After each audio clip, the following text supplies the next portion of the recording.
Bem-vindos, alunos do CEJA Clara Mantelli. Módulo 4, avaliação 9. Movimento e suas causas. Todo movimento, ele tem um referencial. Então, a gente vai falar sobre o movimento de repouso. Então, quando a gente fala, o que é esse movimento? Ele é o estudo dos ramos mais antigos do conhecimento humano. O movimento dos astros, dos rios, dos barcos, dos objetos lançados no ar e etc. Ele vem inspirando filósofos e cientistas desde os tempos mais remotos. Referencial, movimento e repouso.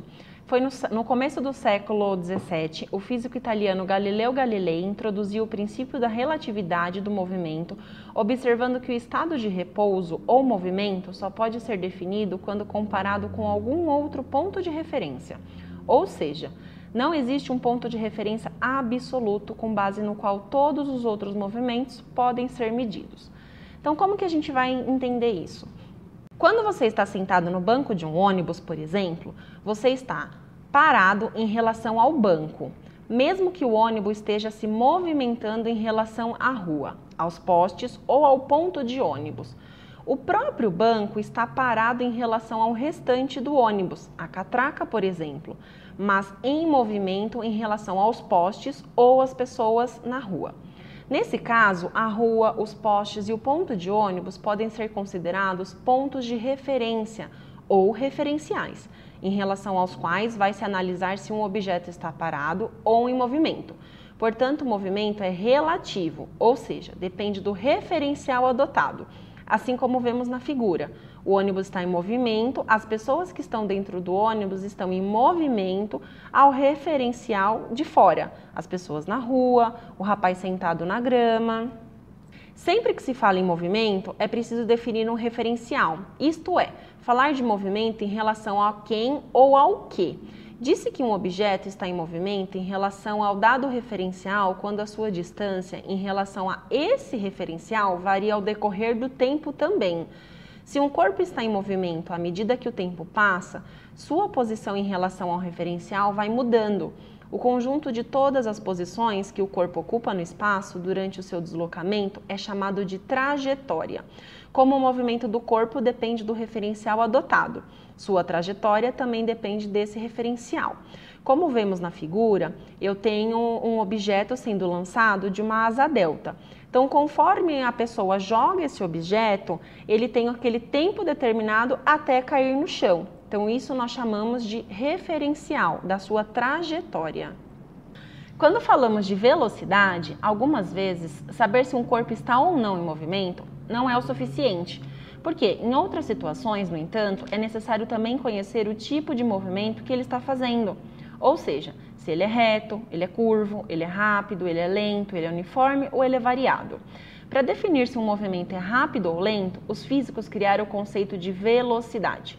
Muitas placas de trânsito alertam para a velocidade máxima permitida em um local, como a da imagem a seguir, que indica 80 km por hora para veículos leves. Isso quer dizer que um automóvel, por exemplo, não pode se deslocar nesse trecho a mais de 80 km por hora. Se andar mais rápido do que isso, estará se movendo com velocidade superior à permitida, e não é infringir a lei, mas também colocará em risco a sua vida e a de outras pessoas. Velocidade é uma grandeza que relaciona o deslocamento de um corpo e o seu tempo, que ele gasta para realizar esse deslocamento. Para um deslocamento qualquer, define-se a velocidade média do corpo nesse movimento, como quociente entre o deslocamento do corpo e o intervalo de tempo gasto nesse movimento. Matematicamente, como que nós vamos escrever e calcular a velocidade, né? Então, a gente tem aqui um modelinho em que V é a velocidade média do corpo. Então, se eu quero saber o V, eu preciso saber o que ele deslocou dividido pelo tempo gasto, assim como nós temos um exercício. Então, um ônibus sai da cidade de São Paulo às 11 horas e chegou a Dracena às 8 horas do dia seguinte. A distância entre essas duas cidades é de 650 quilômetros. Qual foi a velocidade média desse ônibus? Então, nós vamos calcular aqui V, que é o que você quer saber. Então, eu vou colocar o deslocamento, foi que nós sabemos que ele teve a distância de 650 quilômetros. Por que eu coloco 9 horas? Porque se ele saiu das 23 horas de São Paulo e chegou a Dracena às 8 horas, eu já tenho a velocidade, o tempo final e o tempo inicial. Então, qual que é a média entre esses dois? São 9 horas de diferença. Então, eu vou calcular 650 dividido por 9, que vai me gerar um resultado de 72,22 km por hora. Aceleração. Na maioria dos movimentos, a velocidade não é constante. Ela aumenta e diminui ao longo do tempo. Por exemplo, ao iniciar uma caminhada, você está parado e vai aumentando a velocidade até atingir um nível confortável, para depois diminuir até parar. A grandeza física que mede quanto a velocidade muda no tempo chama-se aceleração, igual quando estamos dirigindo. Pisamos no acelerador e mantemos uma velocidade. Essa velocidade que você pode aumentar e diminuir no veículo também é a aceleração.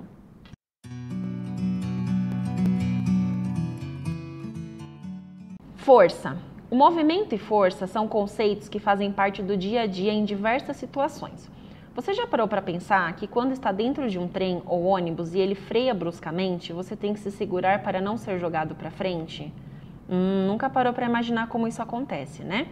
O conceito de força é o intuitivo e bastante utilizado no cotidiano de vários povos, com diferentes significados. É comum, por exemplo, dizer que uma pessoa tem força física ou força de vontade, que um time tem força, que acabou a força quando faltou luz, desejar força e amigos a familiares. Quando uma pessoa move ou tenta movimentar um objeto, ele está aplicando uma força sobre ele. Em cada uma dessas situações, a palavra força tem um significado diferente, dependendo do contexto no qual é utilizado. Então vamos entender agora quais são os tipos de forças que nós utilizamos. Quando falamos de força gravitacional, é aquela aplicada pelas massas que compõem o universo, exercendo atração entre os corpos. A interação gravitacional depende do valor da massa de cada corpo envolvido e da distância entre eles. Então, quando a gente fala de uma força gravitacional, nós podemos utilizar o exemplo entre que nós temos do Sol, a Lua e a Terra. Então, a força da atração gravitacional entre o Sol e a Lua é pouco mais do que o dobro da força de atração gravitacional entre a Terra e a Lua. Como a Terra e a Lua são atraídas pelo Sol com praticamente a mesma aceleração, a Terra e a Lua acabam se movendo juntas como se fossem um só corpo. Assim como quando jogamos um objeto, soltamos da nossa mão. Esse objeto ele vai cair no chão, justamente pela força gravitacional que o nosso planeta exerce. Falamos também de força de peso. O peso é um caso particular de força gravitacional. No caso da Terra, por exemplo, trata-se da força que ele exerce sobre um corpo, puxando para seu centro, e que o corpo exerce sobre essa Terra, puxando para si. Como a força é a mesma e a massa da Terra é bem maior do que a das pessoas, a aceleração da Terra é desprezível, mas a das pessoas não. E por isso que se tem a impressão de que a Terra puxa os corpos e objetos próximos a ela. Tanto que se nós pegarmos um ser humano com o peso que ele tem hoje na Terra, de 80 quilos, se colocarmos ele em outros planetas, cada planeta ele terá um peso diferente, justamente por conta da força gravitacional que cada planeta tem. Quando falamos de força de atrito, é a força que nós exercemos quando um corpo é lançado sobre uma superfície horizontal. Ele para depois de percorrer certa distância. Isso reflete a ação de uma força de resistência a seu movimento, já que reduz sua velocidade.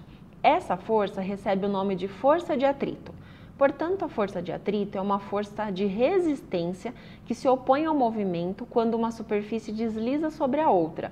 Essa força é paralela às superfícies de contato e opõe-se ao movimento relativo entre elas, assim como quando arrastamos uma cadeira no chão. Estamos exercendo uma força sobre uma matéria em cima de outra, o chão. Então, essa cadeira gerará um atrito sobre o piso. Força elástica. Uma das propriedades da matéria é a elasticidade. Ela pode ser observada em vários materiais do dia a dia. Alguns deles se deformam de maneira permanente, como quando se amassa uma lata de refrigerante, um material plástico, e outros apenas por um momento, como quando você aperta uma bola de borracha. É um material elástico. Então, se amassarmos dois tipos de folhas, uma de folha de sulfite e uma de um papel EVA, que é um material emborrachado, a sulfite, ela amassa e não volta mais. O papel EVA, como ele é elástico, ele vai voltar ao seu formato original. Então, chamamos isso de força elástica.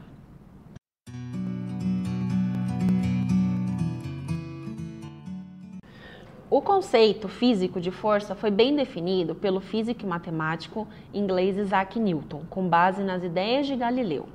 Até o início do século XVII, pensava-se que para manter um corpo em movimento era necessário que uma força atuasse sobre ele, empurrando-o o tempo todo, em vez de se tentar descobrir por que as coisas mantinham seu movimento por um tempo e depois de serem empurradas, como haviam feito Aristóteles e outros filósofos. Galileu perguntou-se por que um objeto em movimento parava, assim como mostra na figura. Ele desliza um objeto através de uma rampa e ele coloca uma bolinha e essa bolinha ela vai até parar. Ele realizou o seguinte experimento: soltou uma bola em um plano inclinado e a deixou rolar pelo chão até parar. Depois, deixou a bola e o plano mais lisos, diminuindo o atrito entre eles, e reparou que a bola foi mais longe. Ele foi diminuindo o atrito entre a bola e a superfície do plano e do chão e observou que a bola ia cada vez mais longe. Então, imaginou que, se não houvesse atrito, a bola continuaria se movendo indefinitivamente, sem parar.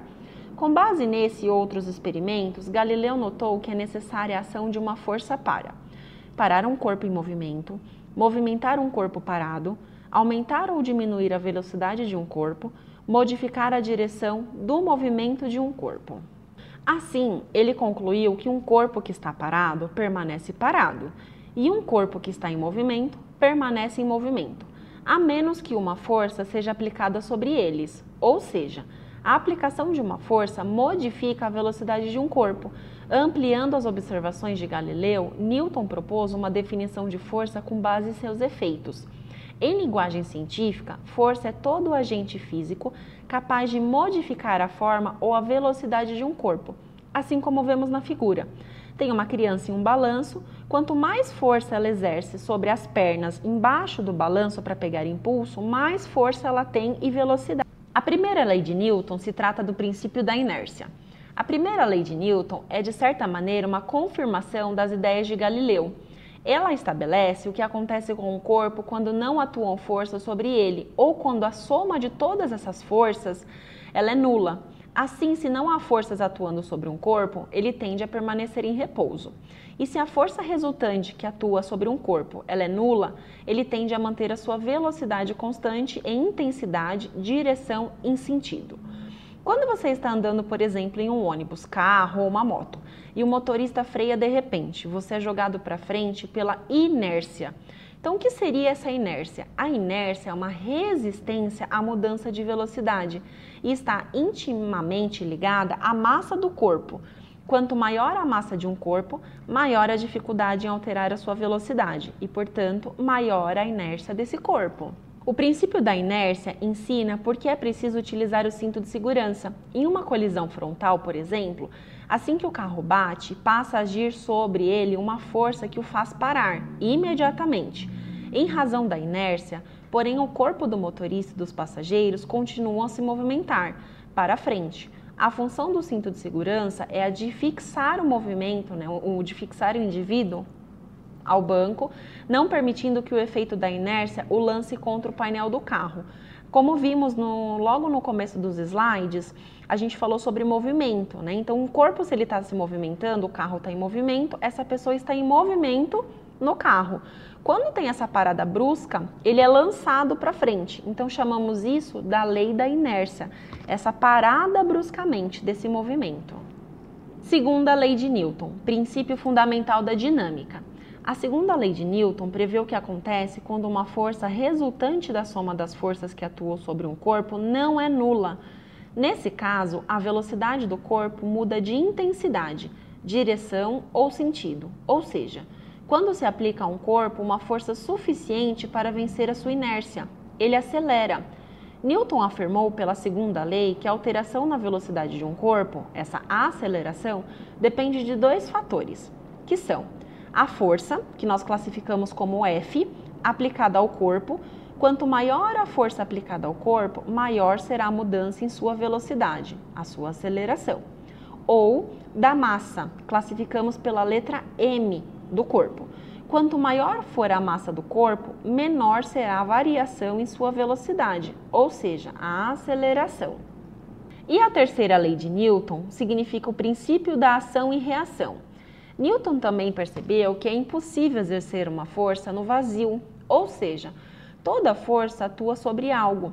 A partir daí, ele concluiu que na natureza as forças nunca aparecem isoladamente, mas aos pares, e afirmou que a força é o resultado da interação entre dois ou mais corpos, ou seja, um corpo sozinho não produz força. Então, de acordo com a terceira lei de Newton, se o corpo A exerce uma força sobre o corpo B, o corpo B também exerce uma força sobre o corpo A, da mesma intensidade e a mesma direção, porém em sentidos contrários. Como a gente pode ver no exemplo. Ao caminharmos direcionamos nosso pé, o calcanhar, para frente, né, fazendo força para que os pés consigam caminhar. Então, isso nós estamos exercendo essa força. E aí tem a reação, que é o caminhar. Quando esfregamos uma mão na outra, estamos exercendo uma força do corpo A, da mão direita, com o corpo B, da mão esquerda. Essa força, ela vai gerar esse princípio de ação e reação. Ao esfregarmos uma na outra, qual é a reação? Geração de calor. Então, essa é a terceira lei.